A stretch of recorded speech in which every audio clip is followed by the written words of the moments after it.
I get to meet many people who are going through really tough times and can't see a way forward. What happens in those moments is very real. The struggle narrows your vision. You start seeing life through a very narrow lens and you lose sight of the bigger picture. Your strengths, your abilities, and the things that you're actually good at. Now, this say Chazal in Maseches Broches, Ein chavush matir atzmi mibeisa asurim, meaning a prisoner cannot free himself from prison. But that's not because he doesn't want, but because from inside the struggle, you simply can't see clearly. And that's why, in order to move forward, you need someone from the outside to light the path for you.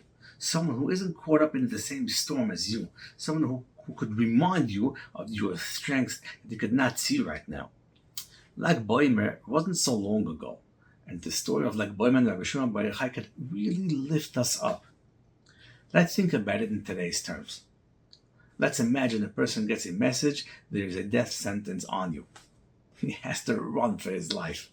There's no phones, no way of contacting home. You don't know what's happening with your wife, kids, parents. Are they okay? Maybe they're also in danger. Just think about those nights where every thought takes you to the worst case scenarios. How long could such a person last? A day, 2, a week? But not Rabbi Shimon Bar Yochai. He did not fall apart. He and his son made a decision. They would focus on what they'd like to do the most, and that's learning Torah. But the key point is, they weren't alone in it. There was guidance from the outside. Eliyahu HaNavi would come to them and teach them Seidas HaTorah that was never revealed to anyone before. Meaning even someone as great as Rabbi Shimon Bar Yochai, in the middle of the struggle, he needed someone from the outside to direct him and show him how to get to the highest places. And 13 years in the cave is not easy, trust me. There's a Gemara in Maseches Shabbos that describes that when Rabbi Pinchas ben Yair saw Rabbi Shimon Bar Yochai's condition, he began to cry while he was tending to his wounds. And when his tears touched Rabbi Shimon Bar Yochai's wounds, Rabbi Shimon cried out in pain. So Rabbi Pinchas ben Yair told him how painful it is for me to see you like this. But Rabbi Shimon Bar Yochai answered him back, it's actually a good thing to see me like this.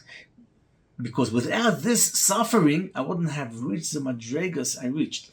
In other words, it was specifically through the hardship that he grew so much. And that's the side. Pain is real, it's hard. But with the right guidance, dafka through that pain, a person could reach the highest peaks. So, Rabbi Shimon Bar Yochai had Eliyahu HaNavi, and we. Who we have, what we have. We have so many good people around us that could help us, guide us.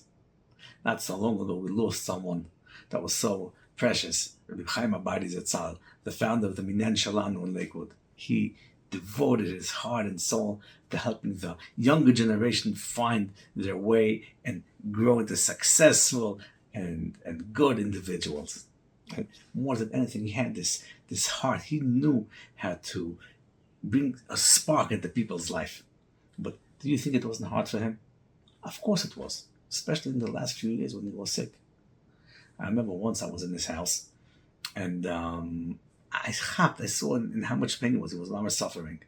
But he chose to focus on what he really loved to do the most, and that's helping people and fixing broken hearts. He made phone call after phone call, making sure every bacher that was on my list was taken care of properly. That's what gave him koiches. It gave him life.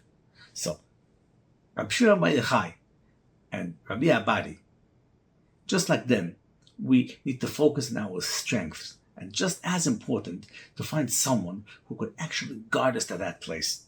And with these two things, you can come out of any darkness stronger, better, happier than you ever imagined.